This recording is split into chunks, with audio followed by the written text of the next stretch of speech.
again by Benning. Darnell Nurse left it in the corner, gets up center. Perry scores! Corey Perry! Ilya able to shake away from Solani. It's given away to Solani around in front. Score! Teemu Solani with the steal. Three in the face, 1-1. Score! On the floor! Paul Kariya!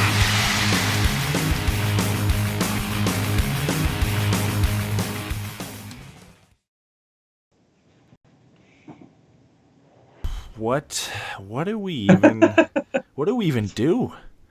It's not a post game anymore. How do we? It's not. How do we do this now? How do we run through this? Just quit. I guess Yeah. I should sell this laptop. You move back to London, get out of wherever you are now, and we had a good run. Full though. stop, quit, just everything. Yeah.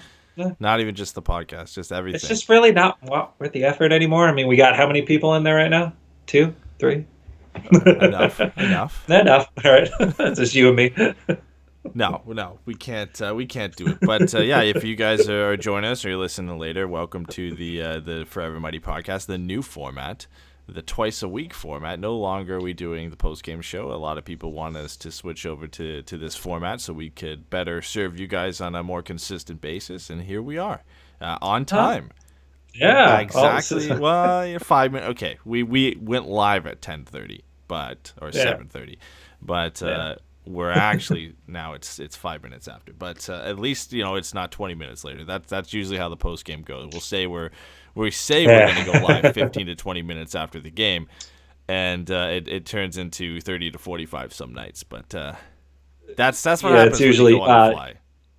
It's technical difficulties is a common phrase that we would do post game. Sometimes it's technical difficulties. Sometimes it's somebody's late to the party.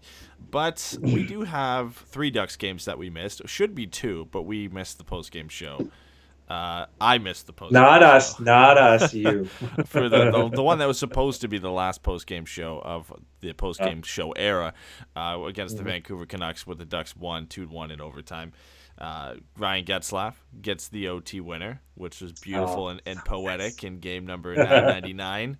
That he gets that. They end up losing in overtime 3-2 in game number 1000 for Ryan Getzlaf. And talk about poetic.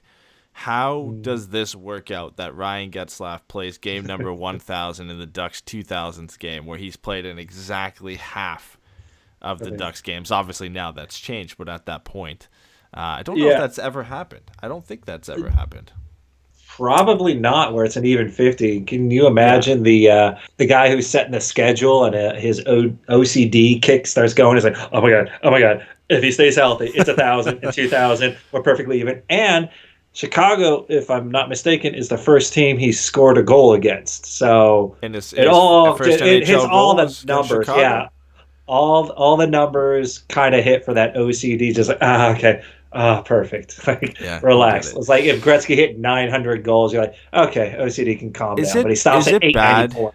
Is it bad that I was sitting there, and as great as I felt for Ryan Getzlaf, and as nice as it was to hit 1,000 for him, I was sitting there thinking, man, Corey Perry could have been here too. Like this, we could have been celebrating Corey. I guess it would have came before, or maybe not this year with the injury he had, but we would have been celebrating Corey Perry's 1,000 game with the Ducks to do this year too. Yeah, I mean, bittersweet, but there's a difference between what Ryan Getzlaf can bring to this team and what Corey Perry can bring to any team. So, you kind of wish and hope that would happen, but it's either going to be, it was just going to stifle things up. I mean, I think they almost carried Corey Perry for as long as they could, and they just, at that point, it was just done, and it was like, all right, well, quite honestly, who are you more proud of? This sounds bad, but who are you more proud of hitting that 1,000 game mark? Getzlaf or Perry? Getzlaf? I guess it's Getzlaf. I mean, if you had to choose between the two, who do you see as more of the franchise player? It's Getzlaf. Yeah, and he's still here. But graphic that the NHL put out, or NHL Stats put out, about the other players to skate in half of their franchise's all-time games. Patrick Marleau's number 1. Now he's like back 60, high 60s or something? 69.5%. Rounded up 70. Mikko Koivu is number 2, 67.8% of Minnesota Wild's games. David Legwand was number 3, and he was at 58%. Chris Phillips with the Sens and Daniel Alfredson both at 56.7 and 56.6%. And then Brian Little with Winnipeg and Atlanta with 54.7%. And then Nick Schultz with Minnesota. Yeah. And then obviously Ryan Getzlaf at exactly 50%. Nick Schultz was at 51%, so he was close. And shout out to Brett for becoming. We finally got, if nobody, and I guess if you're listening to this post, then this doesn't matter to you. But Pat finally set up our Twitch affiliate. So Brett finally was able to use his Twitch Prime and be the first one, and he just shut it out first in the chat. So thanks Brett for doing that. And then the last game number 3, which was yesterday, the Ducks lost 4-2 to the Minnesota Wild after leading 2-0. Most disappointing game of the 3 because the Minnesota Wild have been awful, and it's Bruce Boudreau, and it's Alex Stalock in net, and it's the fact the Wild can't score any goals, and they had a 2-0 lead, and then they ended up losing 4-0. I think that was the tough one. That was the big one for me. I mean, you lose in OT to the Blackhawks, but you came back from down 0-2 in that game. And Vancouver was on, I think it was 8 of their last 9 they'd won, and you end up winning that tight 1-2-1 in overtime. And this one was kind of deflating after what I thought was 2 pretty good games from the Ducks. Yeah, they looked pretty decent in the first, and obviously to start the second, they looked really good. But then an old adage of that penalties seemed to just kill them, and it was all of a sudden it was like they took that penalty, they got a goal against, and now it's 2-1 in the second, and they just never seem to fully recover. But the Ducks tried to get those goals in, but it wasn't happening, and that's a lot of what Minnesota had been dealing with in recent times. But hey, just come over to Anaheim. Every now and again, you'll find a way to score some goals. So it was a brutal end to those 3 games for sure. Especially lately. Now, the Ducks in their first 12 had only given up 16 goals against. And I believe that was around either top 2 or top 3 in the league through those first 12 games. Over their last 5, 12 goals against. They sit, I believe, the 5th most goals against over that 5-game span. So, it's been a bit of a shift for them. They're 30th in shot attempts against, in Corsi for percentage with 41.58 over those last 5 games. Dead last in scoring chances against, giving up 124. And they've given up the 2nd most shots against with 145 over that span. Big shift, and not only that, the goaltending, I don't want to say it's dropped off, because when you're giving up the 2nd most scoring chances and the most shots against, then that's going to drop off. But the save percentage has dropped from 9.947 in those first 12 games, which is just ridiculous. Yeah, don't expect to keep that. Yeah. And in the last 5 games, it dropped down to 0.917, which isn't awful. It's league average, right? But the problem is giving up the 2nd most shots against and the most scoring chances against, and sitting bottom 2 in possession is not great. And the fact that they actually won 2 of those games is somewhat decent. I think it was 2-2-1 over those last 5 games. Yeah, and even with Chicago, we still at least got a point out of it. Didn't end the way we wanted it, but also with the backup goalie. But also, I'm not going to sit here and just think that the Ducks have just entered into a realm of which they can't come back. Yeah, they've hemorrhaged a lot of shots. They're also missing through most of those games 3 of their top 4 defensemen. Name another team that's given up 3 of their top 4 defensemen and all of a sudden is just excelling at defense. They're going to give up more chances, more quality chances, and some of those are going to go in. You can't, leading up to that, you could expect the Ducks goaltending to just stop it at 2 goals. And for the most part, they do that. If they go over 3, maybe a little bit off, but they go 4 or 5, it's just a shell of a game for them. But, losing that talent on defense, especially that top end talent, you're gonna hemorrhage more goals. It's just gonna happen. Might hold on a little while, but eventually it starts catching up to you when Delzato, Gudbranson, and Holzer, and are the guys you're looking to kind of shore things up. Yeah, when that's 3 of your 6, you kind of expect these, and all 3 of those guys are not. I don't want to say that they're not guys who should be in a top 6 anywhere, and that's no offense to Delzato. I mean, I guess it is. It's a bit of offense. Some of them could be top 6. I think they're, yeah, maybe, but I don't think if you're a championship team, are you? No, right. Let's pose it this way: if you're a championship team, are you willing to have Gudbranson, Holter, or Delzato as your 6th man? I don't think I am. It depends how good your top 4 is. Because if your top 4 defensemen are your workhorses and the ones you're going to see most of the time, I'm not opposed to a first-round draft pick like Gudbranson being in there and being a physical presence. Man. You threw the first-round, 3rd overall draft pick. Yeah, yes, I did. So he hasn't quite lived up to that expectation, but hey, neither has Nick Ritchie. But at the same time, I wouldn't mind them being in that 5th or 6th role, especially if they're bigger, a little bit more physical. Usually your top 4 don't tend to be those guys. They tend to be more skill, responsible defensively, but you kind of need some of those guys. So if you're asking me straight up, do I think they could fill a 5 or 6 role? Yes. But we're asking them to fill a 2nd or a 3rd or a 4th line role, and that's not where a championship team would have them. Jimmy's reminded us that that's Stanley Cup champion Michael Delzato. And Stanley Cup champion Michael Delzato and former 3rd overall pick Erik Gudbranson. Yes. So we got to check ourselves a bit there. Brett brings up a good point, though. The issue with the Ducks is they have 4, 6, or 7 guys right now. They've got Holzer, Delzato, Gudbranson, and Jakob Larson. And Jakob Larson, actually, the last game that he played was one of his best games. He got his first NHL goal. He was one of the Ducks' best players in that game. But he's still learning, still developing, still feels like it's been forever for him, where from where the Ducks drafted him and how high, I guess not highly touted, but there was some optimism that he was eventually going to be that top 4 guy for the Ducks, and not the same mold as Hampus Lindholm, but a similar player and just a kind of a steady, reliable guy. And we're still waiting for that. And not to say he's been awful. I think it's tough getting paired with Kirby and Holzer for most of the season. But he also has not individually done great. And I think there was a nice step forward in the last game. But there's still some work to be done before Jakob Larson can, I guess, feel safe that he's earned a place on this team for the long run.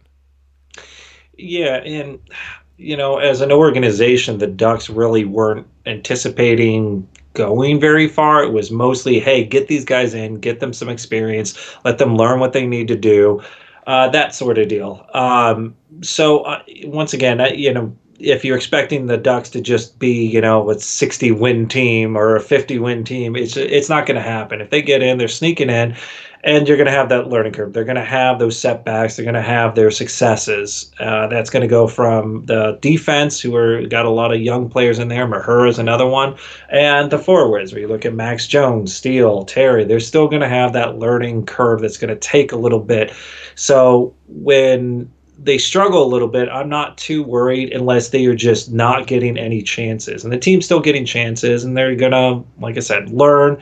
And they're going through a lot of injuries, which we were hoping wouldn't happen, but it seems to be more of a staple than an asterisk. So, yeah, you work through it. It's early in the season. I'm not going to get too down on any of the players that are young and don't quite have that experience yet. They'll learn, and it's all going to be a learning experience this season for them.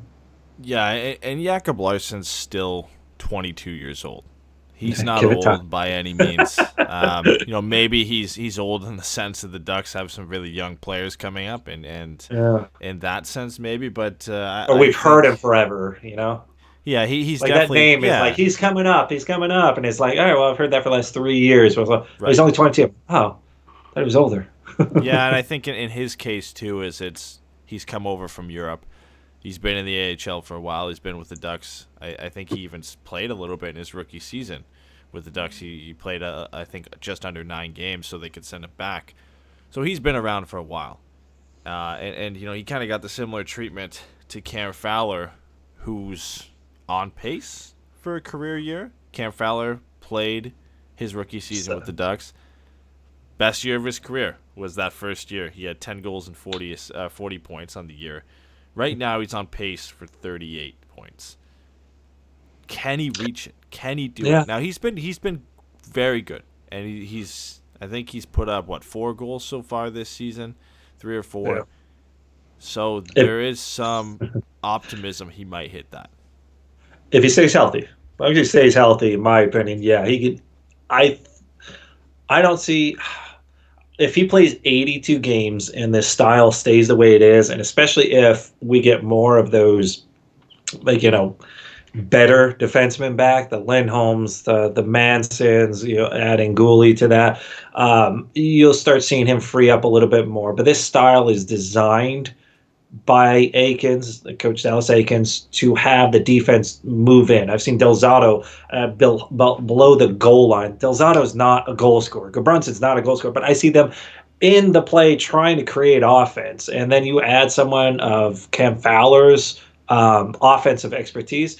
In my opinion, he hasn't had this opportunity since his rookie year or close to it to actually thrive offensively. So I think if he stays healthy 82 games, I can easily see him getting a point every other game. That doesn't seem out of the realm of possibility, and we're talking about a 40-point getter in the Ducks defense. I mean, we hope so, right? That's I would think so. That's the goal for Cam Fowler is to get to that point. That's what's been expected of him since he basically came in and had that excellent rookie year. 40 points by a defenseman in their first season, especially a kid who just came out of the draft. That puts a lot of expectations on you for you to improve on that, and Cam Fowler has not done that yet. He hasn't surpassed that point total from his rookie season. The closest he got was 39, and he missed a few games that year. I think he played just above 70 games. So it's nice to see him with a big rebound, because last year, not just for him, but last year was a struggle for all Ducks players, and Cam Fowler couldn't find a home with anybody, and it was supposed to be with Brandon Montour, and that never really got put together last year. It was Fowler and Manson, and they were riding that ship into the grave because it just didn't work out for them last year. like that Titanic, it's all going down, baby. But the other thing too is I think Cam Fowler is kind of at the realization, it's all right, he's 20, he's 28 now. Seems like he's old at 28, but it's just he's been around long enough, and I think he's almost gone all right, I'm at 28 now, haven't won the cup, I'm good, I've been good, my mentality is good, my time to take over. At this point, I'm going to be the offensive juggernaut. There's no more Vatanen. There's no more Montour where these guys will provide some more offense and Cam's a good skater, can kind of chip in every now and again. It's they need me and I want to provide that. So he seems like he's got a completely different drive this season. So that's why I'm more optimistic. He's looking for those chances because now he's in a system that kind of nurtures that attitude of defense getting in and making plays happen. Yeah, and he has been kind of paired with a bunch of different guys this year because Brendan Gooley's been in and out of the lineup, so it's been a tough go for him. Josh Mahura came up and impressed in the first game, put up 3 assists that he played in, and he got paired with Cam Fowler, I think, in one of the games before getting sent back down. And that's a guy, I think right now, we talked about Jakob Larson. That's a guy who's hot on Jakob Larson's heels right now to come up and take a spot from him. Because Larsson can, I believe, still get sent down to San Diego without waivers. I believe he's still waiver exempt, which is ridiculous because we just talked about how it feels like he's been around for the last 4 or 5 seasons. I could be wrong, but if he is waiver exempt, you would have to assume Josh Mahura is right behind him, and it's tough to get anything going in San Diego this year. But as we've seen from Mahura in the past, every time he comes up with the Ducks, he impresses, and he does well. And he plays to his strengths, and that's his passing ability and his skating. And you'd have to think that Josh Mahura is knocking on the door. But the problem becomes for the Ducks is, you've got Lindholm and Fowler who are playing good this year. And no matter if they were or not, those are your two guys on the top two pairing. And unless you're going to play 4 or 5 lefties, there's maybe 1 or 2 spots left for Jakob Larson and Josh Mahura.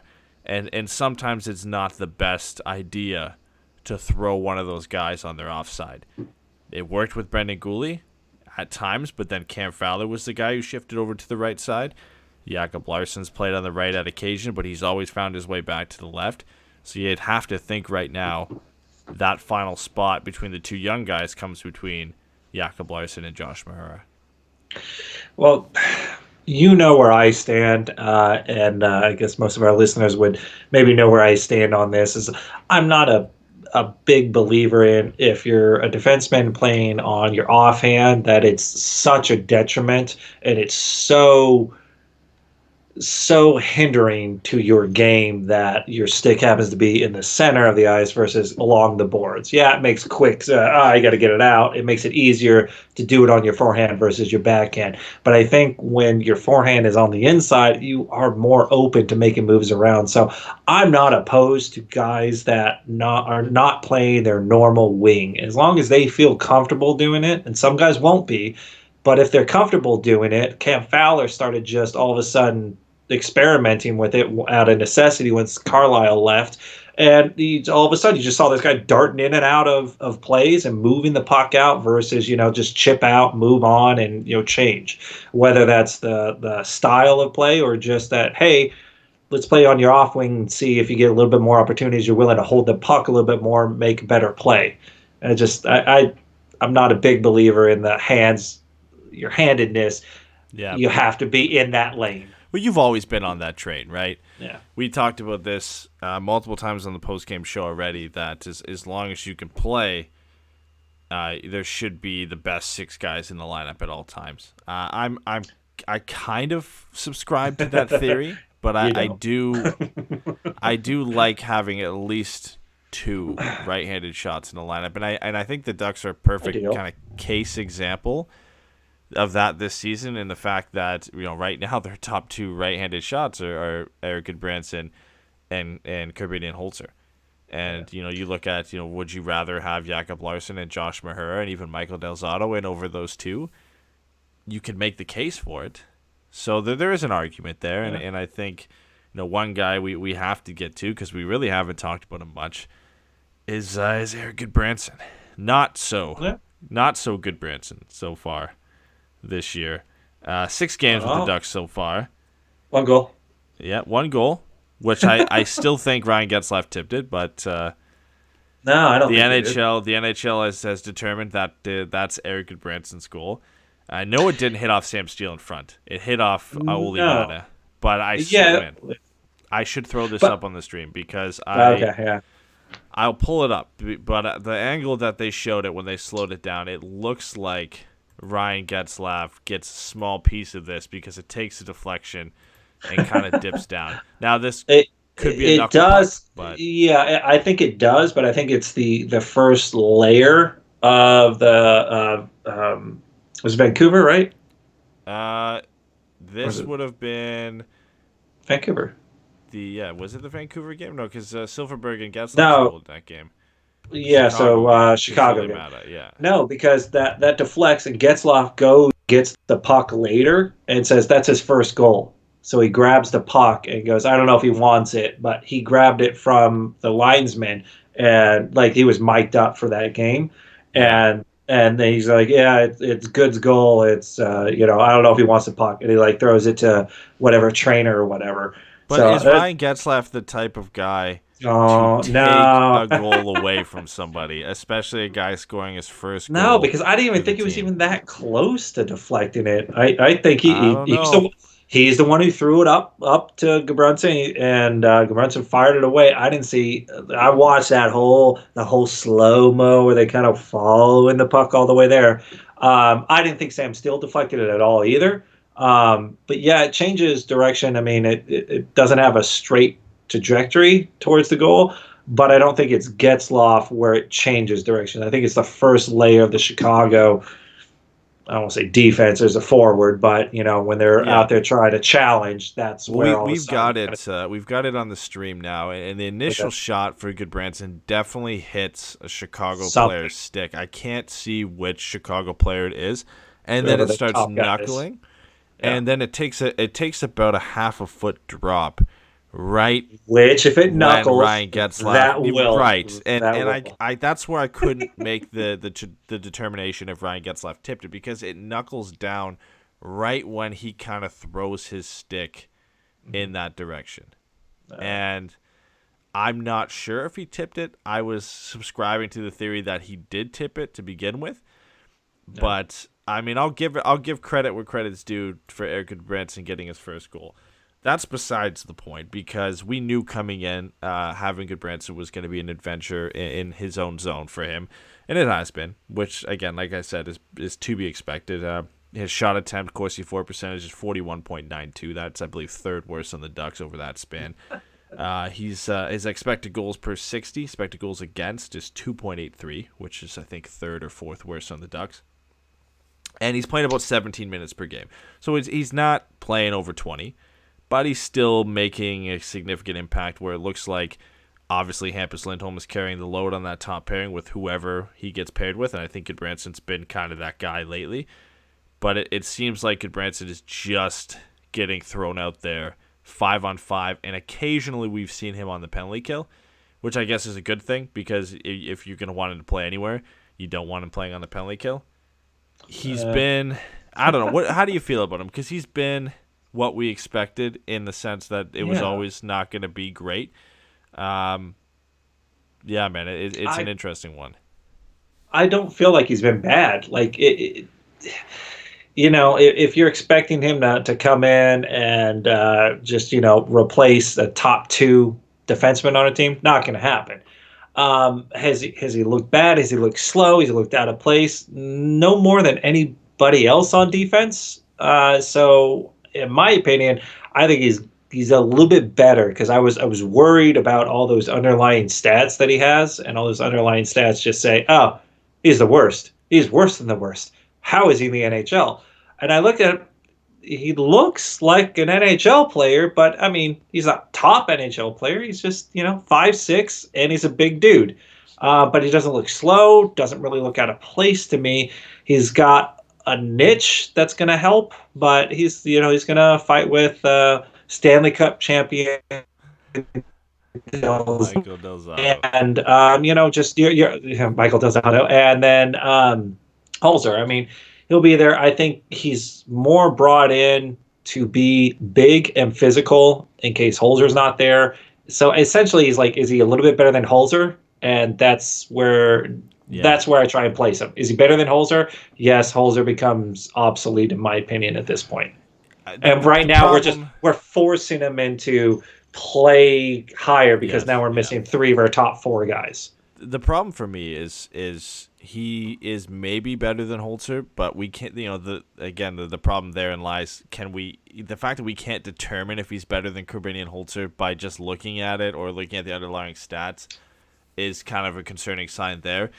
And just the fact that he makes this much money, and the Ducks have him under contract for next year too. Like, if this was a one-off and you're like, we brought him in and we've got injuries, so what it is, and he's gone at the end of the year. No, the Ducks have him under contract for just over $4 million for next season too, and Corey Perry's buyout hit jumps from, I think, around $2 to $6 million for next season. So the Ducks kind of get handcuffed in cap-wise, which doesn't affect them for re-signing players, because there's nobody big that they have to re-sign at the end of this year. The only hit that takes is if they want to go out and add any players, whether it be at the deadline this year. Bob Murray never likes going after rentals, so you would think any addition would be a guy who has some term. That restricts it, because you got to think to the future for that one. And getting guys in free agency, which I know Bob Murray doesn't do really ever, but it does kind of impact that. And the fact that it's Erik Gudbranson impacting that at probably about $2 to $3 million more than he should be making, that's the only concern I have with it. Because right now I get it. I understand the move. I wasn't against it, and the fact that, Josh Manson, you left yourself in a position that if Josh Manson got hurt, it was Korbinian Holzer and That's it. And you had a couple That's guys in it, the right. AHL. So you've kind of put yourself in this position, so a move had to be made. But I don't think that was the right move considering the term that he had. Yeah, the term's a little concerning, but I would say a little. It's pretty concerning. I don't know. I mean, they're going to have to figure stuff out. But the one thing I think Bob Murray's pretty good at is working things around. And I believe at this point, there's a few different teams that probably owe him a favor trade more than he owes other people. So I think he wants to give the team the best opportunity to at least make the playoffs, because let's look at the Pacific Division and where are the Sharks? I mean, that was a team that we thought would be the in 1-2 Pacific right now. It's is Edmonton, fun. Vancouver, and Arizona, I believe, are 1, 2, and 3. Vegas The is Ducks right aren't that around far there, away. The Ducks no, aren't the that Ducks are far there away. too. Yeah. So I mean, if it's something where we can at least get back into the playoffs, get maybe some more of that experience, that might be worth the hard pressed salary cap we feel next season. So I can kind of see it. Like I said, I want to see a little bit more of Gudbranson playing in what his element's supposed to be, and that's 5'6", not trying to play above what he can do. And right now, they're asking him to do that until players kind of get back into the fold. I think once it gets back everyone gets back in the fold, he fills into where he needs to be, and it doesn't look as bad. Yeah, the price is pretty bad, but I think we can always make moves around to kind of shed some of that salary cap. It doesn't look as bad at the end of the season. Hopefully. Just hope. Yeah. Matt just chimed into the chat and said, how would we feel if Gudbranson was sent down and claimed on waivers? That basically would just negate the whole thing. Yeah. Well, I think I'd be indifferent on it because, I agreed with the move on a whole depth standpoint, but I honestly, before that move was made, I would have rather seen Yanni Hakanpää come back up or Chris Weidman come up and at least get them a chance to see if they can do, because I feel like they could come up and essentially do what Gudbranson is doing right now, potentially, but we didn't see it. And the reason the Gudbranson trade was made is because the Ducks put themselves in a position where they had no depth down in San Diego, so calling up those guys wasn't an option, and you had to go out and make a move. And the big fish were too much. Ristolainen was too much. You couldn't go out and get somebody else who cost more. I mean, we heard the price for Ristolainen was ridiculous. So, well, I mean, not only Ristolainen, they were trying for Falk. They were trying for Shattenkirk. I mean, they were like Bob Murray was trying to get an elite defenseman, a right-handed shot defenseman. Could not make it work. And so at this point, you can go, oh, how'd he get Gudbranson? It's like everybody else he tried to get either didn't want to come here. That's it. Didn't want to come here. Shattenkirk didn't want to come here. We offered him more money, more term. I mean, you're not wrong. Did do it. Yeah. Falk didn't want to come. Want to come here. He didn't want to come here. He wanted to go to St. Louis. And it's just like, okay, well, what's the dude supposed to do? I mean, he's at this point, this was in the works for a while. Josh Manson goes down. He's like, all right, let's pull the trigger now. I mean, whatever. And I don't think we gave up a ton. We just took a lot of salary cap. But at that point, we're desperate because literally everyone has the perception that Anaheim's not going to be good for a while, and no veteran, well-known name is going to come on this team, at least at that point, because the perception was Anaheim's not going to be good this year. They're not going to be good for a while, which was the wrong perception in my opinion. But that was the perception in the league. Well, we go from lack of depth to too much depth. So we go from defense to forward for the Ducks. I was going to go goaltending. Looking at, I mean, the Ducks have a ton of depth in net, but looking at who led the way over these last 3 games, Sam Steele led the way with 3 points, all of them assists. He had a two-point night, I believe, against the Blackhawks and had 1 assist in the last game. He started turning it on offensively. He's now up to 6 assists in 13 games, but by no means is that lighting the lamp. But he's looked at home. He's looked probably the most consistent and the most NHL ready of the 4 prospects that the Ducks have playing with the team right now. And he played a couple games at wing, moved away from center for a few of those games too. Are you impressed with Sam Steele? Do you think he has, there's more to give from him, or are you impressed with the way his development's gone so far? I like where his development is. what I've heard from, I guess, you and Pat is like, oh, this guy is, you know, he's he's there, he's that guy, and I feel like he's not up to that level. Like you guys would put him well ahead of Henrique and maybe below Getzlaf as far as talent. And in my opinion, he's below Henrique. He's close, but he's not quite there. So I'm waiting to see where Sam Steele starts exploding past that. Now, obviously, short sample size, and in short sample size, he's done it amazing. But as much as I've heard about how great he is going to be, he hasn't hit that plateau, in my opinion. I think he's benefited from the fact that we don't have a lot of center depth, but he's very talented, and I am happy to see where he's at. And I think there's more to give, and I can't wait for him to hit that. I even picked him up in my fantasy league. Well, in which one? Did you pick him up in the keeper league, or did you pick him up in the? That's a whole different strategy right there. Wish I could remember, but I think it was the keeper league. All right. But I got Comtois on there too, so maybe I didn't. Maybe it was the other one. Whichever one he was available in. That being said, I'm happy with him. I think his development's better. Terry still, once again, I feel, I don't know if I'm jaded because I feel like the hype, I'm waiting for the hype to match what I'm seeing on the ice, and the hype, what's on the ice hasn't matched the hype yet. So Steele is probably looks more comfortable, looks more in his element. Terry looks close to his element, but almost like glimpses of last year where it's just like he's there, but not quite there, and he's just missing. And the Max Jones, same thing as last year. It's like you can see the raw talent, but he's just not quite hitting what he needs to do. And then the defense has actually been more surprising. The Mahura and the Larsons coming in and doing their thing and looking normal and like in place. Like in my opinion, I feel those guys have looked more NHL ready than the forwards. But yeah, let's break down the rest of those guys. So we talked about Sam Steele, and I think maybe we can all agree that he's probably looked the best of the four. But you brought up the two of the remaining three in Troy Terry and Max Jones, and then obviously Maxime Comtois as part of that. Yes. This was a question we had last year, and you just mentioned hype, and hype gets brought into it a lot when you're talking about prospects. I think a lot of people, and I've been victim of this before, and I've been guilty of this, but we overhype what Troy Terry, Maxime Comtois, and Max Jones can become. And you look at their production so far, and again, they're still young. And for Comtois, this is his first, basically his first full season over playing 10 games, and essentially it is for Troy Terry and for Max Jones as well. Troy Terry right now, 2 goals, 2 assists in 17 games. Maxime Comtois has 2 goals and 3 assists in 12 games, and Max Jones has 1 assist, no goals in 13 games. Now, if we take out their names and just put those stat lines up, it's not impressive, right? No. I think there's concern right there that you're getting a lack of scoring from 3 players who are playing. I guess 2 of those 3 are playing in your top 6, right? Or your top 9.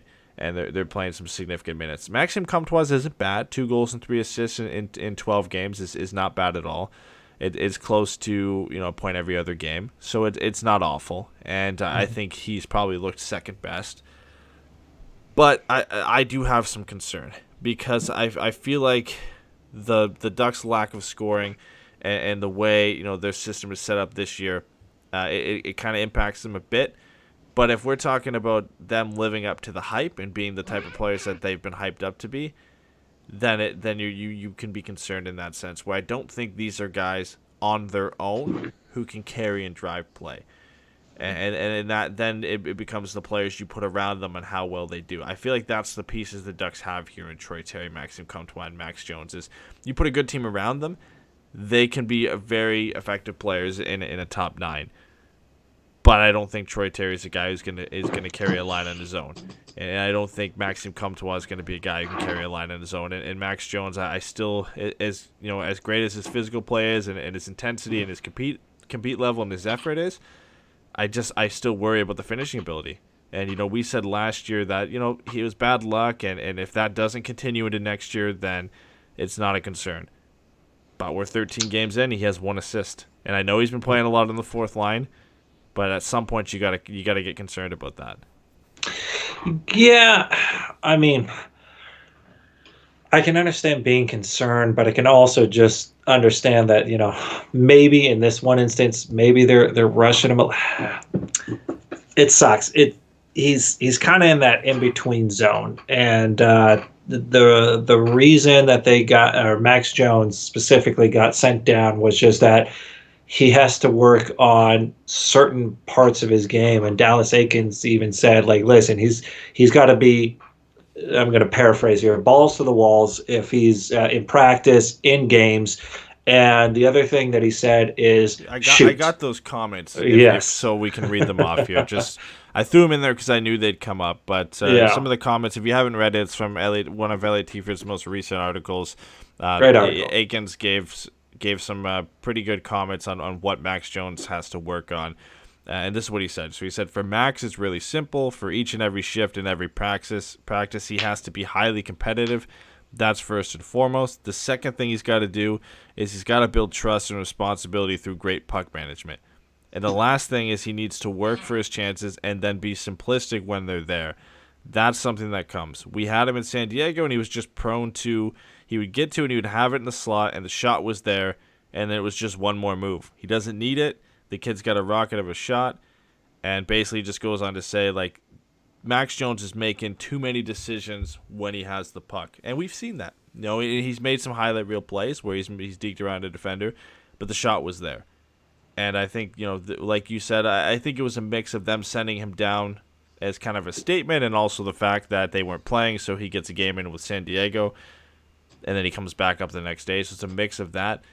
But they're just telling him to make it a bit simpler. And that's kind of been a problem for Max through each of the levels that I've watched him at so far. Yeah, he's got to figure out what he is as a player. Like, I can look at him and I can see a lot of a Matthew Tkachuk type player in Calgary, where he's got an edge to his game. He'll be in your face. He'll annoy the hell out of you, and he won't back down from anything, but he's got talent at the same time, and he can do it. But yeah, it just seems like the one extra play to try and make something happen just ends up not working as well. And if you could just be quick and learn it, that's just what it is now. It's just quick shots beat goalies. If you give a goalie an extra chance or an extra moment to move, get set up, focus on you, that's when you lose it. I mean, it might work and it might be a highlight reel goal, and great, but if you keep missing opportunity after opportunity, chasing the dragon there, it's not going to work out. So simplify it, get those goals. Once those goals start happening, now goalies start thinking you're going to shoot right away, and then those other opportunities open up a little bit better. You get a little bit bigger, you get a little bit more experience at when is the right time to pull that move. And I think he's just pulling that move a little too often, trying to get the highlight reel goal. It's just like, put the puck in the net, just ignore everything, get the puck in the net, get the dirty goals, and you'll progress in your career, and you can start doing those fancy things later. So is it as simple for Max Jones as just simplifying his game? Like, is it, if I love his game. I love the compete level. I love the effort. I love the physicality, but is the offense going to come if he just simplifies his game like that? That's, to me, and I get it, and I agree with it in some sense, but it sounds so vague for a player now over half season split between two different seasons that has struggled to put the puck in the back of the net. I mean, simplifying his game just kind of seems like a vague solution at this point for him. Like, he's all of a sudden just going to become a 20-goal scorer if he just stops making the extra move. No, I don't think I don't think he's saying, simplify your entire game. I want him to do everything he's been doing, and then the second the puck is there, slap at it. Just slap at it. Watch those start going in, and all of a sudden you got 6-10 goals in a season.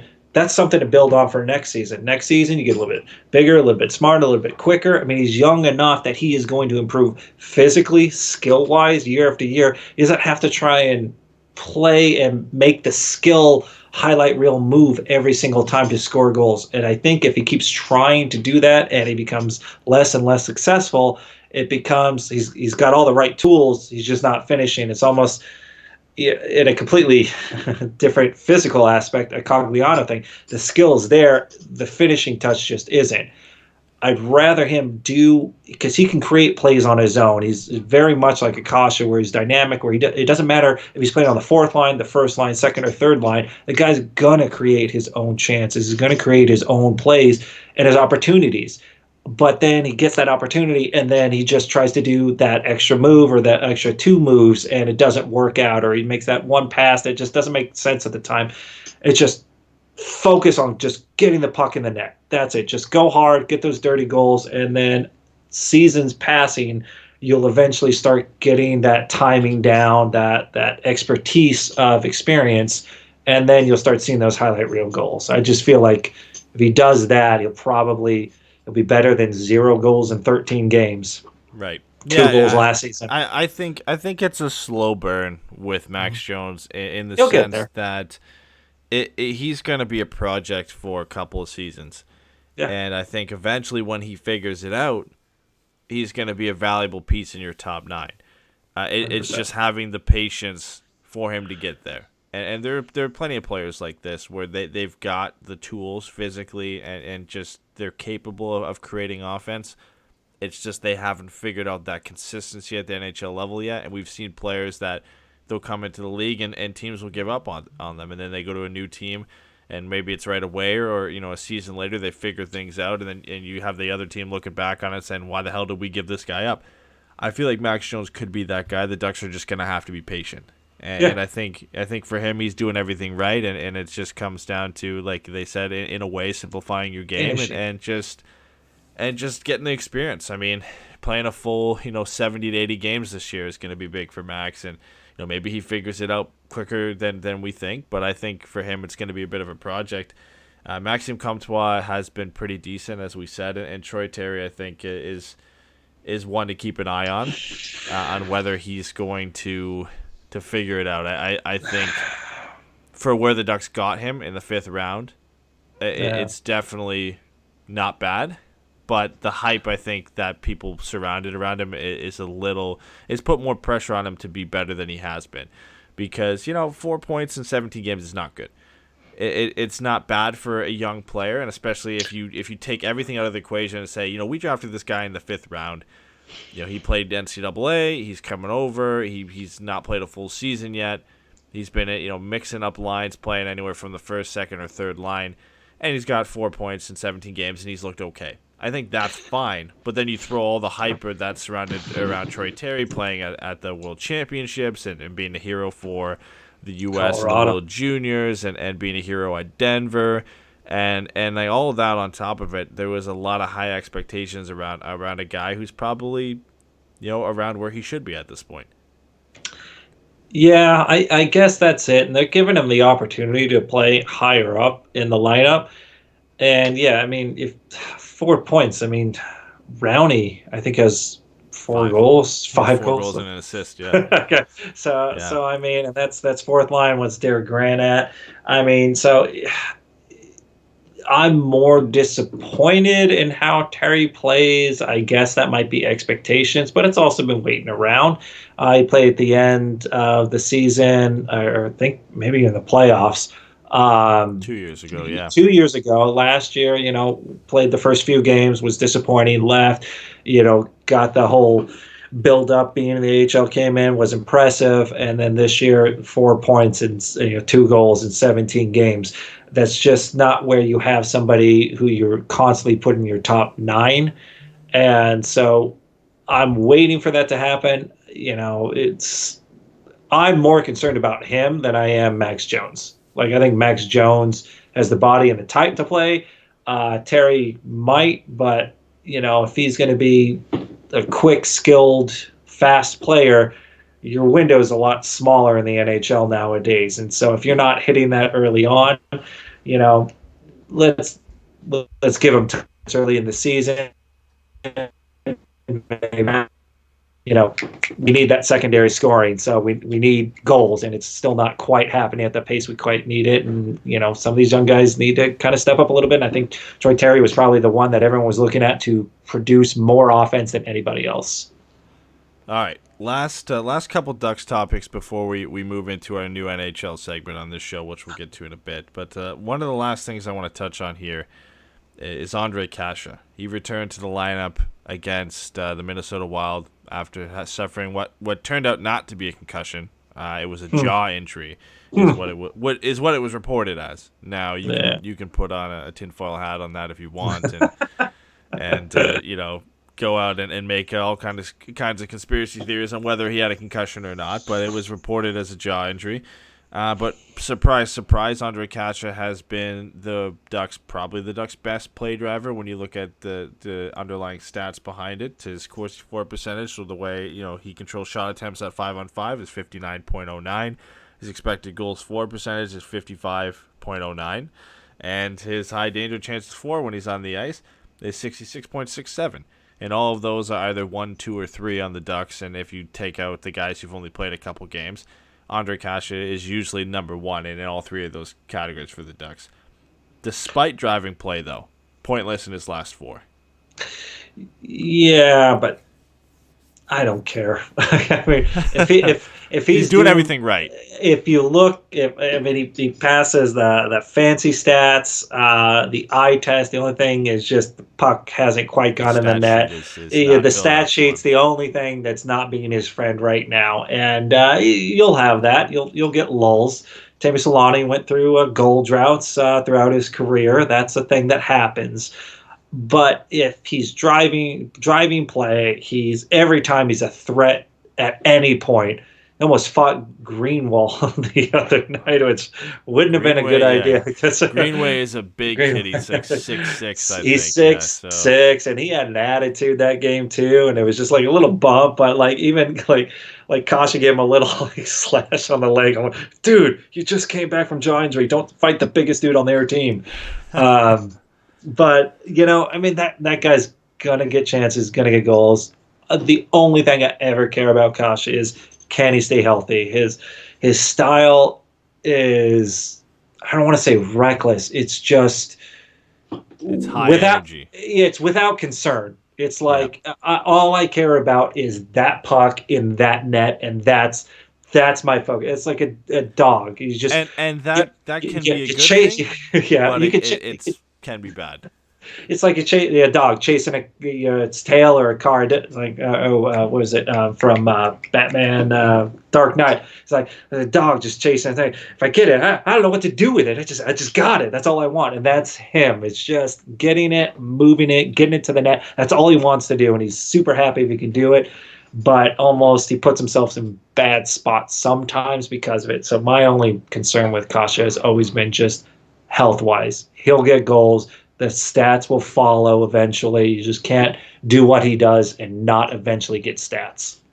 On that point, then, 2 years out from what could be an interesting contract decision on Ondrej Kase. Right now, he's at a very team-friendly deal, just making a little bit over $2 million. What goes into that contract discussion? Obviously, a lot of it depends on his production over the next 2 years, but let's just assume he, scratches the surface on 30 goals and 50 points over the next 2 years. How do you approach that? Because, I would assume at that point Ondrej Kase would be looking for a long-term deal, somewhere around 6 or 7 years, to give himself some stability, especially with the injury history. But if you're the Ducks, do you do that? Do you risk the injury and get him locked down, or do you lock him in for short term, 2 or 3 years again, and hope that either he doesn't walk at UFA years, or that you don't have to pay this guy a boatload more money if he produces at a high level in his prime? Well, his prime, I think, is going to be these next 2 years. When he's up for renewal, he's unrestricted. Does he hit free agency if we don't resign him?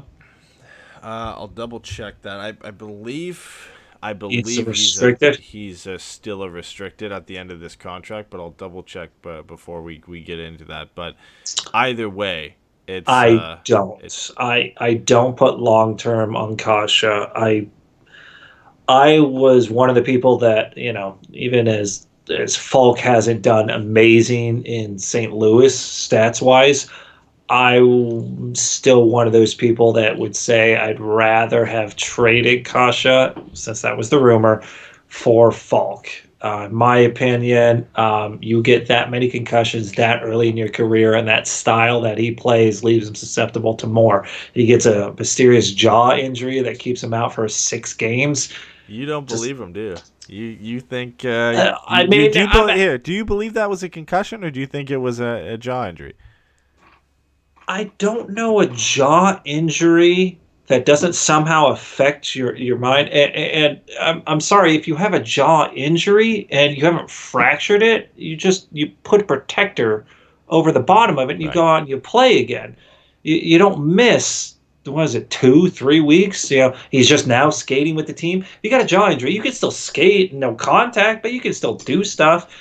It doesn't make a whole lot of sense to me that he missed that amount of time, wasn't skating for how long because he had a jaw injury. He sprained his jaw. Don't get me wrong, that could happen, but that doesn't keep you out of skating, doesn't keep you out of other things. So I'm hesitant to do that or think that that's the only thing. I think maybe keep it undercover, and hopefully it's not a thing. But they said he passed concussion protocol. But I'm so wary of someone who's had a concussion every single year he's played professionally, gets unexpectedly hit, and it's just a jaw injury, which is a head injury, and then all of a sudden can't skate for a while. It's like, all right, you didn't break it? All right, okay, all right, buddy. I mean, it just doesn't make sense to me. I don't know. I guess we'll never know. We'll never know. But they won't tell us, Ed. They won't tell us. No, we're in the dark on that one. But Andrei Kasha is an RFA at the end of these next 2 years, so it's going to be an interesting contract discussion. I think a lot of that stems from, one, if he suffers any more injuries before that time comes, and two, what his production is up until that point. If he doesn't miss any games due to injury from here till that contract ends, I give him a short term. I still don't give him a long term. At no point, I mean, as much as he drives play, as great as his upside, that downside is 90% in my opinion. He's gonna get injured. He's gonna miss time. It could be Dupre. He takes the wrong hit, the wrong time. You never see him play again. Yeah, it's definitely a tough decision. I still think when he gets to that point, if he hasn't suffered any more injuries, and if he does hit 30, especially in back-to-back seasons, this year and next, I think you got to lock this guy down for 5 or 6 years. He'll be 25, and you want to lock him through past 30 into 31. I don't think you go 7 or 8, because I don't think you want to him getting into 32 or 33 and once the speed starts to go, and I think that's a massive part of Andrei Kasha's game. He is a very cerebral player, but the problem I think for him is once the speed starts to go, that I think that's going to be a big concern for a player who relies heavily on the motor that he has. So I think 4 or 5, maybe 6, I think is where I'd go, but it all depends on the injury issues up until that point. Yeah. Last topic we have before we move into the NHL segment, Brayden Tracey. Absolutely on fire with Moose Jaw.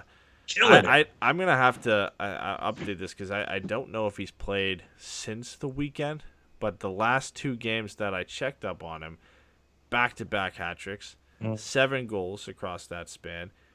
He's now leading the WHL in points per game.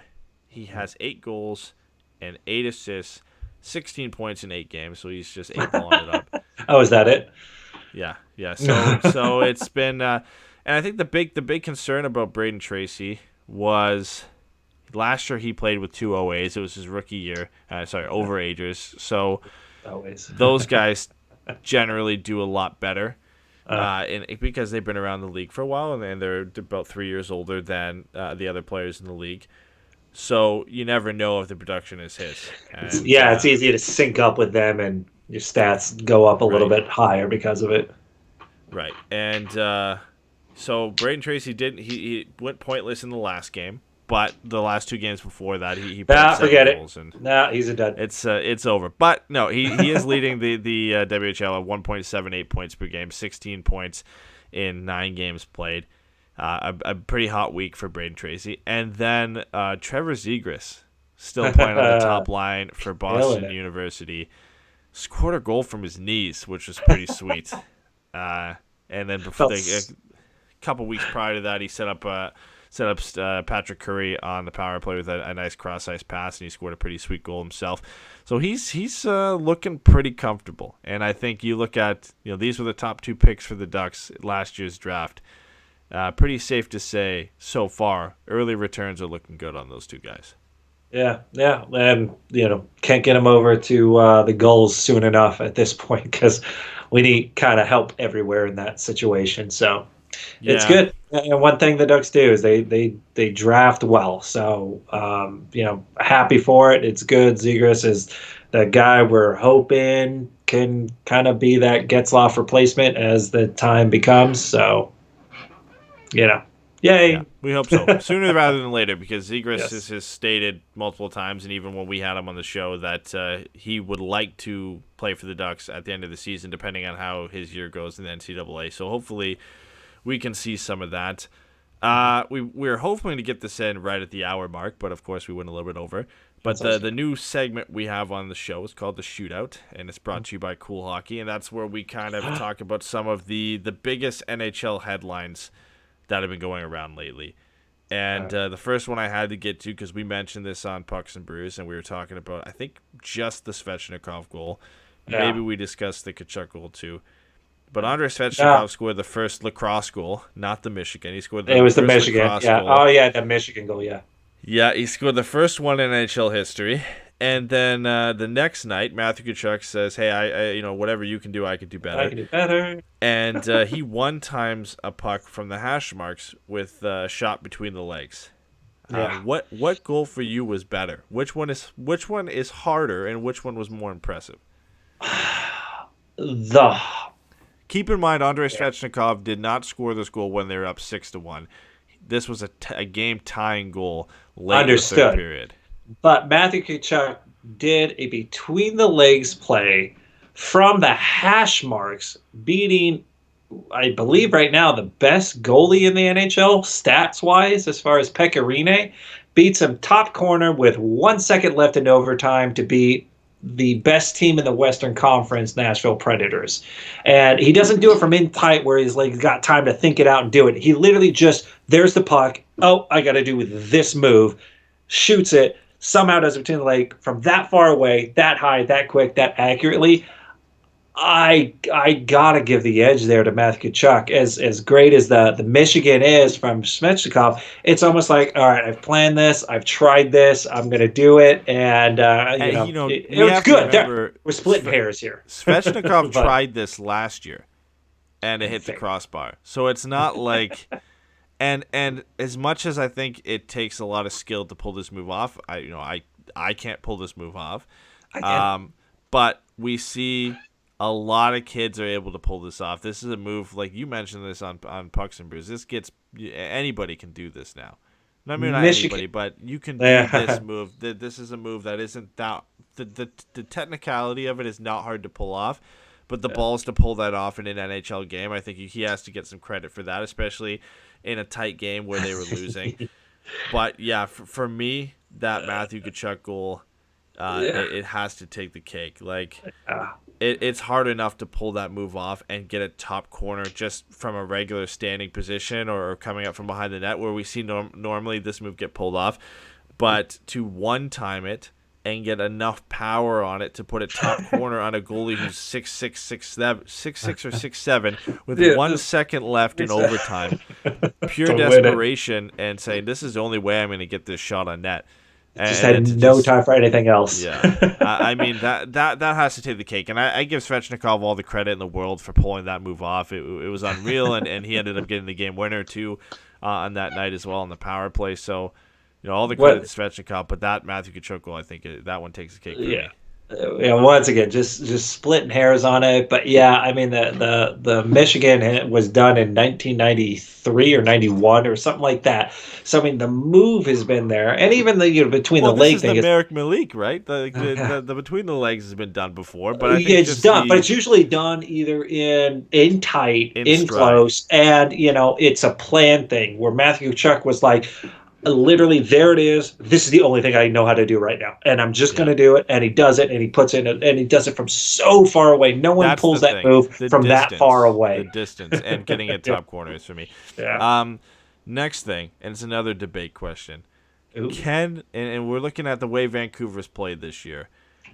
Can JT Miller, Elias Pettersson, and Brock Besser rival Brad Marchand, Patrice Bergeron, and David Pastrnak for the best line in hockey? And I know that I got laughed at on Twitter for this earlier, but adorable. If you look at possession and shot attempts this year, Miller, Pettersson, and Besser are all, I believe, in the top 5 or top 10. Points-wise, I think other than Pastrnak and Marchand, I believe Bergeron's kind of been like the third wheel on that line where he's not been bad, but I think Pasternak's got 30 points in 15 games, and Marchand's right up there with him. But, man, Elias Pettersson has been on a tear. JT Miller's got, I believe, 15 or 16, maybe even more points. And then Brock Besser's been very good. Like, there's a chance that they could be up there. All right. Here's how I would answer your love of Vancouver from a Ducks perspective. The Ducks have played both teams. Which top line had more success? Oh, come on. I'm not going to Pastrnak with 4 goals, or we beat them 2-1, and I think Pettersson had the one shot. The question though is the line better? Not is David Pastrnak the best player of the 6? That line was or probably can it be better? The top line. Anything could happen. Anyone can possibly be better, but is there anyone better right now than Pasta, Marchand, and Bergeron? I mean, no. Technically, right now, nobody's better than Pastrnak and Marchand because Pastrnak and Marchand are 1 and 2 in league scoring right now. Yeah, and then you need a center and a defensive center that's going to kind of help them out and let them be a little bit more productive. Trust me, I have Bergeron on my fantasy team. I wish he was more involved in those points, but it hasn't happened. That being said, that line's insane, and it doesn't matter how you play them. You want to play physical, they can they can be out more physical than you. You want to do quick transition games, you want to do fancy, you want to do defensive grind. They can do it all. It doesn't matter who they're playing against. They still, even when they lose, they lost to Montreal 5-4. They're still putting up points. That line just drives that entire team, and it doesn't matter how you play against them. They can match what you do and do it better. And that's the sign of a great line. Pettersson and everyone else, they got the skill. If they get the opportunities, it's going to happen. But every now and again, they have a game against, like they do against the Ducks. And it's just like, oh, they were there? Huh. Missed them. Yeah, and I agree with you. I think the way that David Pastrnak is played and Brad Marchand. But I think, in the sense, can they rival them for the best line in hockey? We shall see. It's not impossible, but it's definitely a steep slope to climb the way David Pasternak's been playing. On the topic of David Pastrnak, 15 goals in 15 games, 30 points in 15 games. Can David Pastrnak score 50 and 50? I don't remember the last time we had a 50 and 50. I believe it was Gretzky, but I could be wrong. Well, he had 50 in 39 games? Yeah. I could be wrong. There could have been somebody else, but I believe Gretzky was the last one to do it. I don't think 50 and 50, yeah. Can David Pastrnak do it? Gretzky. Can he do it? No. No? You think? No. It's a great start. October is awesome if you're hitting your right strides and teams are just kind of doing a lot of transitions and getting dialed in. Sometimes you're gonna be able to get 4 goals against a really good Ducks team that's on their 4th road game and they're not quite in sync all of a sudden. Once you get in November, you get in December, you have to start to get to close to your 50. Teams get a little bit more dialed in. They start figuring out where they're screwing up, and things get a little bit better, in my opinion. And goal scoring's a fickle thing. I mean, it happens a lot more now where you can have a lot of those 50 goal scorers. I'm not saying I'm opposed to him actually getting 50 goals in the year. 50 and 50, that's elite level, and even though we're seeing some really great goal scoring from certain players or points from certain players, it's tough to do your first 50 games and do a goal a game. I mean, there's gonna be lulls in there, and like I said, October's a really hard time to go like, this guy is projected to do. I mean, at this point, he's projected to do 82 goals. Do you think he's gonna get that? No. But I it's so tough to reach, and we're talking in an era where Ovechkin is one of the best goal scorers of all time, and even he wasn't able to do it. It takes a certain level of skill and just luck in the sense that your line can stay that hot over more than half a season, and there's going to come a point where Pasternak's going to go 4 or 5 games and get 1 or no goals, and then it's going to be almost impossible to dig yourself out of that hole. You've literally got to stay hot almost every game. If you don't score in one game, you've got to go score 2 or 3 in the next one. And does he have the skill to do it? I think he does. But it's the consistency thing is why this feat is one of the most impossible things to reach. And just the level of play and the goaltending that you have now. Like, all it takes is a hot goaltender one night, and David Pastrnak is a step behind, getting 50 and 50, right? So it'd be cool. It would be cool. And I don't like the Bruins a ton, but I love David Pastrnak, and God, I hate that I have to look back at that draft where the Ducks took Nick Ritchie in front of him, but a lot of other teams are kicking themselves too. So moving from a guy who can score a lot of goals to a guy who literally can't do anything, Milan Lucic is just an idiot. And, Boston connection. In a recent game between the Flames and the Columbus Blue Jackets, Cole Sherwood was playing, Kiefer Sherwood's brother. And Milan, he goes to the net and he takes a little poke at, I believe, David Rittich. And Milan Lucic just decides to give him a nice shot to the face for I guess not no reason at all, but takes it a little far, gets a 2-game suspension, and then comes out and says he'll continue to defend his teammates despite the suspension. I don't know why Milan Lucic is such an idiot, but he's kind of always been like that. Do you think it should have been more? Because I feel like that type of play is intent to injure a player, especially when it wasn't like Cole Sherwood went out and just knocked a guy out unconscious or had a dirty hit. He just did what most any player does in that situation, is try to dig a loose puck out from the goalie's pads. And I have no idea why Milan Lucic went just AWOL and punched him in the face. Well, a normal, rational person, even in the heat of a game, I wouldn't think go to that level. So it was a shot, it was saved, but he was still in there. And quite honestly, that extra little slash as a goalie, I'd be like, dude, and I could be like, dude, F you. Like, I could be really pissed about it, but I don't need someone coming in and just cold cocking somebody who's never. He's just like, he was looking for the puck, and it's just like, hey, give him a warning, give him a face wash, get in his face, push him up against it. You don't have to run him with a punch before the guy's even ready to try and fight.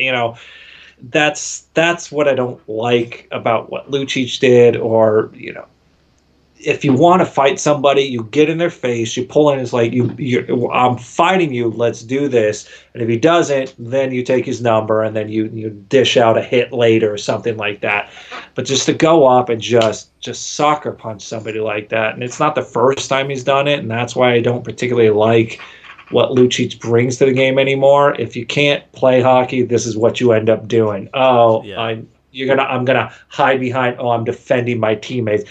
Your goalie was fine. Rittich wasn't all that mad. He kind of gave a look, and I would do the same thing. Is give a look. He's like, dude, seriously, I had it. Like, that would be it. It wouldn't be like, hey, everybody, let's have let's beat the crap out of this kid.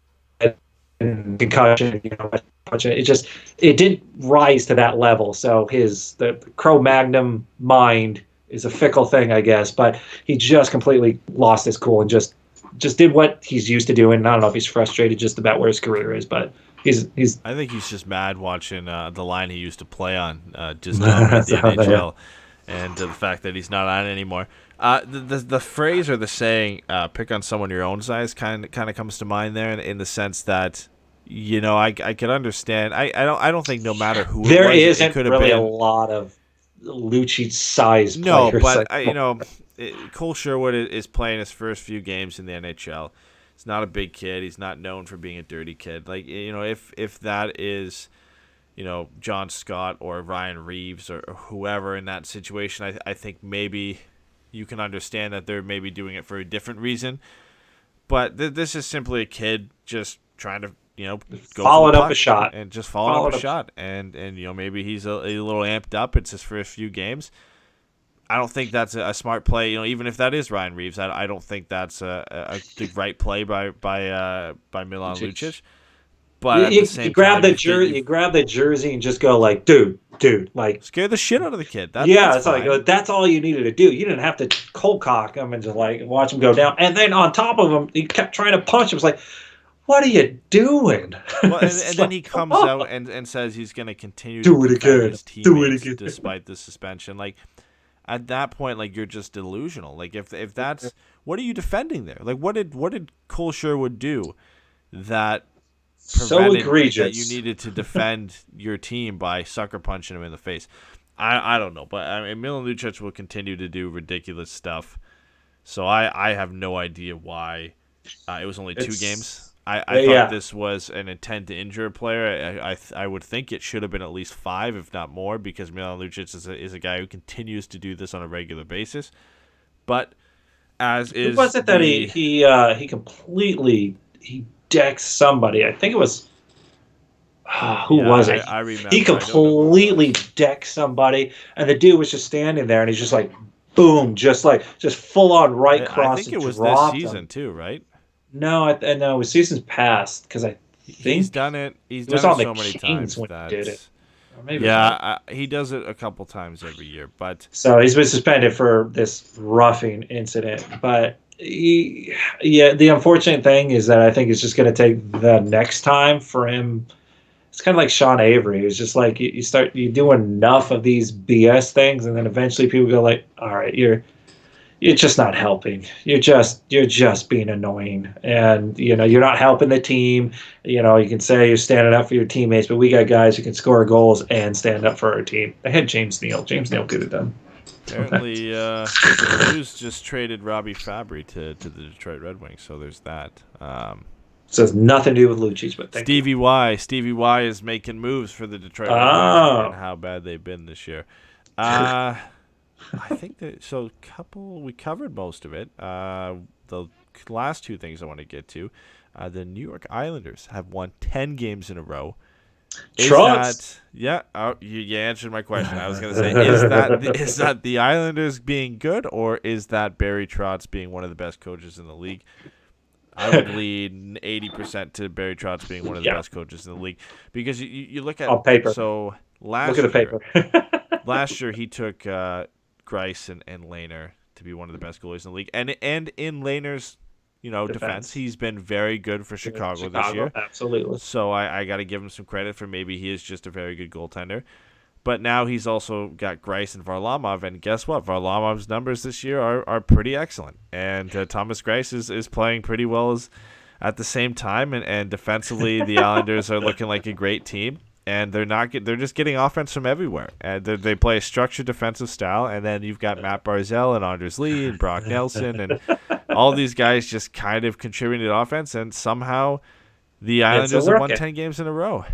Well, the craziest thing to me is that you'd have Lehner in there whose career was dead prior to coming over on a one-year contract to the Islanders, and Greiss the season before, I was like, dude's done, career's over. He's that bad. Things aren't working. Barry Trotz comes last year. Lehner's in the final discussion for the Vezina, and they let him walk. And then they bring in Varlamov from Colorado. And we laughed at that. I think everybody laughed at that. Yeah, we're like, there's no way he's going to be any better than Lehner. But I had a little suspicion that the goalie coach, Chon, I'm really bad with names. I can't pronounce it. But he has followed Barry Trotz everywhere. And everywhere he goes, the goalies get better. So between Pecorine, between Holtbeast, and Greiss and Lehner, comes in, Varlamov comes in, and all of a sudden, the biggest key is that if you want to go, well, the goaltending's just out of this world. Greiss and Varlamov, neither one of them have played 2 games in a row. They have alternated every single game this entire season, even through their win streaks. Varlamov had a shutout. Greiss played the next game, gave up 1 goal. Varlamov's the next game. I mean, it just doesn't matter. They're just going to keep going, and they're just so good. And that's what helped, in my opinion, Washington become what they were, was that Barry Trotz came over and created a much better defensive structure or belief system that worked so well with Washington. Let him walk, didn't offer him. He went to the Islanders and all of a sudden become one of the best defensive teams last year, still one of the best defensive teams. But if you look at paper, that team's not good. Like, I mean, and if you look at the people on the team, they just don't add up to a 10-game winning team. And they'll have a lull. They'll fall out a little bit and they'll come back. They'll do what they did last year. But Barry Trotz, in my opinion, I don't know. This guy's been around since Nashville was a team. When they came in, he was doing wonders with Nashville too. I mean, multiple 100-point seasons. I mean, that dude is the coach. This guy got Alex Ovechkin to play defense, and win a championship. and he won the Stanley Cup with the Washington Capitals. At this point, there are not many coaches better than him. Oh, figure. I would struggle to put anybody in front of him at this point, just because. The fact, there aren't many coaches who can go from one team to another and then to another and continue that success with basically the same coaching style.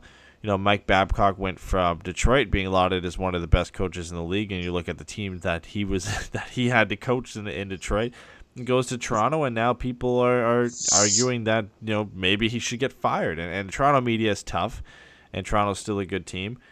But they can't get out of the first round. Well, it's Barry Trotz went from Nashville to a Washington team who were just struggling to get past the demons in the playoffs. They were always a good regular season team, but they just couldn't beat the Pittsburgh Penguins in the playoffs.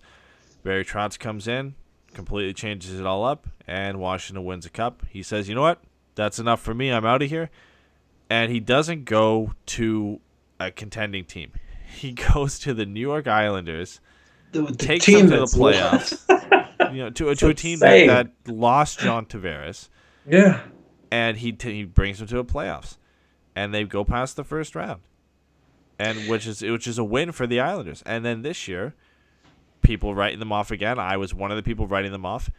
And what does he do? He's got them on a 10-game winning streak, and it's unbelievable because again they do not have the talent that you would say would be a team who's like 10-3 right now or something like that, 11-3.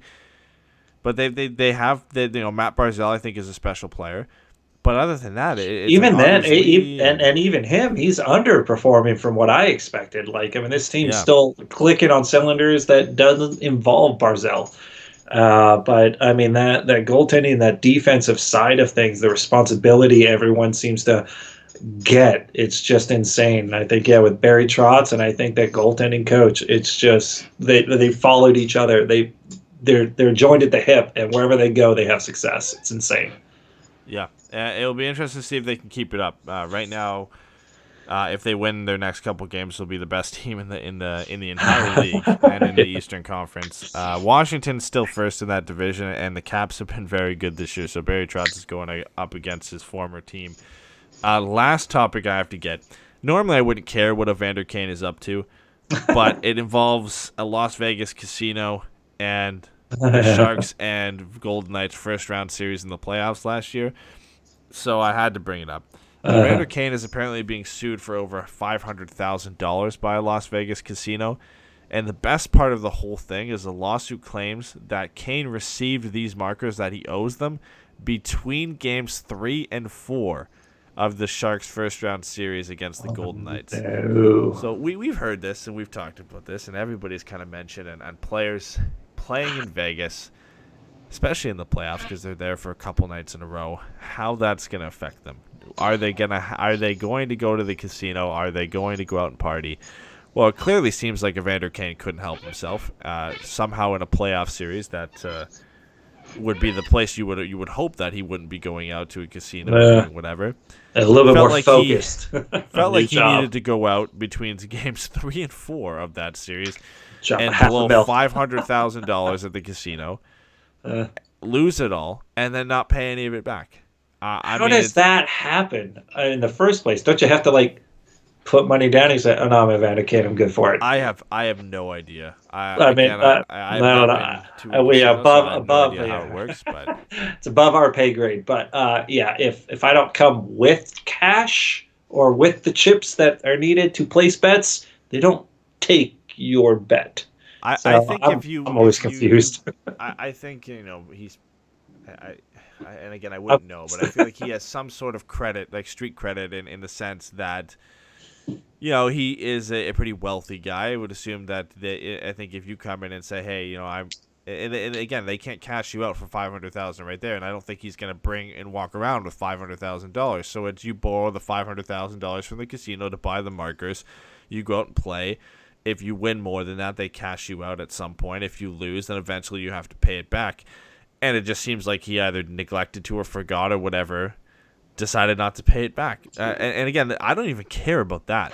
I just love the fact that he decided to do this between games 3 and 4 of the playoffs. Like, his head was in the right spot right there. Yeah, they ended up winning that series, so maybe that ends up being a good thing for them. But, it's not like they should have, but yeah. But again, I'm also not surprised. It's Evander Kane who was the player who was having these issues. He's had issues in the past with money and with casinos, so I'm not super surprised that this is happening. Yeah, I'm sure. Just add to the fodder between him and Reeves every time they beat. Why don't you pay your debts? You just see Reeves is just going at him for something else. So. Oh, I almost forgot this. Okay, last topic before we end the show, and it should hit us right at an hour and a half. The Dallas Stars and Nashville Predators Winter Classic jerseys. Ugh. I hate them both. I don't know how you feel about it, but I absolutely hate them both. Every time a new jersey comes out, everyone's usually really uppity about it because, I don't know, people hate change or they like it the way they is. Why you got to change? You got to do something different. I hate these. I usually give them, a little bit of grace. It's like, hey, they tried something new. Maybe it's not the greatest, but hey, I can see what they're doing. Nashville's are god-awful horrible. They use a John Oliver where we got some very cool retro jerseys from teams, like LA's throwback to the Chevy type jerseys. Those are sweet. The Blues Phoenix. Throwback. Yeah, the Phoenix having the Kachinas. Winnipeg's Heritage Classic jersey is really nice. Calgary's Heritage Classic jersey is nice. And then, I'm not so surprised that Nashville messed it up because it just, I felt like there was nothing they could do because their jerseys aren't that great to begin with. And all they did was just go with a striped different colors and just in cursive write Nashville Predators on it, which is just, they actually paid somebody to design that for them. I could have done that, but yeah. Well, maybe they get to raise that banner. Worst classic jersey ever. As they like raising banners that have nothing to do with anything significant. So and then Dallas, at least there's a story behind it because I think it throws back to an old jersey from the past that was like maroon and tan. So they got the tan pants, and then they just kind of popped that D-Stars logo onto their jerseys. But it just going deep on that one. It doesn't look good. I understand that they wanted to go the green, but the striping and the whole way the green and the white mix on that jersey just isn't good. And then the logo itself is just all white, and it's not great. I would give the edge to the Stars having the better jersey of the two, but it's just basically picking which one's the least ugly at that point. Now, what is it? Is it what kind of series is it? It's not Heritage, right? Or it's the Winter Classic. It's the Winter Classic. So it's like So there's one Winter Classic every year. Then there's the Stadium Series. Stadium Series and the Heritage Classic, which is always Canadian teams. Yeah. I would rather see new ideas. I get, we're doing the Classic. I don't even know why they really call it the Winter Classic. I mean, the Winter Classic is just I don't know why they would call it a Classic at that point. I would just say call it the Winter Spectacle, or you can call it Classic if you want, but I don't understand the need to try and go old school with it. Yeah. Make that the Heritage teams have gotten thing. overboard on going the nostalgia. Yeah. It's come up with something brand new, something neat or interesting, and teams just a different concept. Yeah, it just Stadium Series was always that.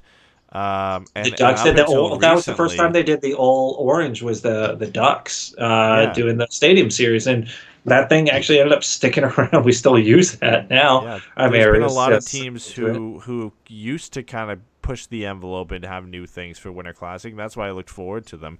And now, and I guess Nashville a little bit, they tried to do that because I don't know what they were throwing back to at this point. It's probably a good idea that they didn't throw back to anything that they had in the past. I like But that little saber-toothed cat. It kind of comes out at like a 45-degree angle. I'm okay I with don't it. know. I'm okay with it. I think it was lazy on their part. They literally just cursive wrote Nashville Predators on the yellow patch of that jersey. They could, the striping I thought was cool, and if you throw a logo on there, just a different logo, it probably looks better. Don't make me read your jersey. Just give me something that tells me in cartoon the Jets form. did that last year with that blue jersey where they wrote Jets in cursive, and that was bad too. So I don't know why Nashville did that. But it's definitely a game I'm probably not going to catch. I think even with the jerseys, I don't think I was going to watch Nashville and Dallas to begin with. But man, the Ducks need to get one of these. We need, and it's tough to have a Winter Classic in California, so it's basically. Well, don't make it here. Just put our team somewhere where it's wintry. Yeah, have us a Winter Classic against Colorado. It's I not think going to Colorado happen. has a Stadium Series game or some type of game this year against LA. I think it is, right? So there's a chance there that you could have an event like that. I want to see the Ducks back in one because, selfishly, I just want to see another jersey. Yeah, well, keep dreaming. The Ducks aren't on the East Coast. They're not Canadian, and they're not cold weather teams. And So they're not LA. they're not LA. And if it was LA and they won a couple Stanley Cups earlier this decade, then maybe, but probably not. So keep wishing.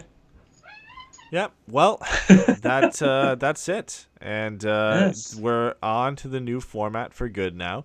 Yep. Next show would be normally Sunday, so it's Wednesdays and Sundays. If you're listening to this for the first time and you had no idea that we switched the format, we've moved over from post-game shows to twice a week, Wednesdays and Sundays, except for when there's a Ducks game on a Wednesday or a Sunday. So, for example, this week there is a Ducks game on Sunday against the Oilers, so we will be back either Saturday or Monday. Probably Saturday. Because Saturday would probably work out Monday better. would be a little bit weird having 3 shows in 1 week, so Saturday's likely when we'll be back. We'll be back here on Twitch. But, I hopefully Pat will be there. Unfortunately, he couldn't make it to tonight's show, so hopefully we'll all be there on Saturday, which is nice to have all 3 of us back on the show. That one will be interesting on what we're going to talk about because there are no Ducks games between now and Saturday. I'll come up with some really cool things. We're gonna be stretching. Hopefully, there's some Ducks news in general and stuff like that. But we'll planning on obviously being more prepared for these shows in the sense that we can actually have a couple days to prep, and we're not just going off of what happened in the game. So we hope you guys enjoyed the new format for the show. And like I said, we'll be back on Saturday. So we'll stay tuned for Twitter on when that show and what time that show is going to be, because the midweek ones are likely always going to be around this time because it works out for you guys coming home from work and getting things set up for this time. The weekend ones we have a little bit more freedom to possibly explore going earlier. So we're like I said, stay tuned on that one. So we could go around 5 or 6 Pacific, maybe 7. We'll have to wait and see. Yeah, you'll figure it out. But 2 things real quick. We're going to have our first watch party of the season. That will be on the 23rd, I want to say. Yep, 23rd against Tampa Bay. Yeah, against Tampa Bay. It's a 4 o'clock game, so it's going to be at the Lamppost. It's in Yorba Linda. It is going to be West Yorba Linda. We will tweet out and keep retelling you what the address is once I actually figure out the new address. But it's a brand new place. Friend owns it. She's a hockey wife. Her husband I play hockey with all the time. But anyways, they have a lot of beers on tap. They have a brand new thing. Big screen, projection, TV, huge area for us. So it's going to be just a buttload of fun. And usually we get about 30 to 40 other rabid Ducks fans there. So come and join us. Once again, that'll be the 23rd against Tampa Bay. Starts at 4. We'll probably be there at about 3 or so. Yeah, and if you came to the last one, there's no trains at this one. But yes, this one is train free. Train free, which should already make you want to come back out to it. So you can, if not, the beer would be the other reason. Yep, and it's not outside, so you don't have to worry about the projection screen flying away again like it did last time. Conditioned space. Yeah. So make sure you guys come out for that one. You said you had two things. What was the Cool Hockey. Let's not forget that. Supporters of the show, and once sponsors again, of our new segment, the Shootout, where we talk Yes. NHL news, because got to give some credit to Cool Hockey for that too. yeah. So you go to coolhockey.com, use our promotion code FM20. You get 20% off of any jersey, customizable. Also, you can do our Forever Mighty 3 stars 45 minutes before any game. We post 3 to 4 questions. All you got to do is just try and guess it right. And who knows, at the end of the month, if you guess most of them right, you win and you get a brand new customizable jersey. That means numbers, name, logo. Even if you're not a Ducks fan, why would you be? You can still pick whatever jersey you want, and it's completely free because Cool Hockey is sponsoring this. They're cool guys, and they absolutely are a friend of the show. Yep, and Daryl was our winner for October, and he's getting himself a new orange third jersey with John Gibson on the back. So if that's your cup of tea, then make sure you go and you enter that for us. For everybody on Patreon, we will have some new bonus shows coming out for the month of November. Brett asked us about when the Bobby's Bargain Bin game show is coming. You know what? Hopefully we can do that for this Saturday show. Yeah. Because what we talked about for that is people from Patreon are the only ones who could be participating in the show, but that's going to be one we're going to broadcast live. So it might just be easier for us to kind of just throw that in and package that as part of Saturday's show. So we'll reconvene and we'll talk to Pat about that, and then hopefully we can finally get the first installment of Bobby's Bargain Bin set up for Saturday. Game shows, love it. All right, guys, take care, and then stay tuned to Twitter for when we're going to be back on Saturday.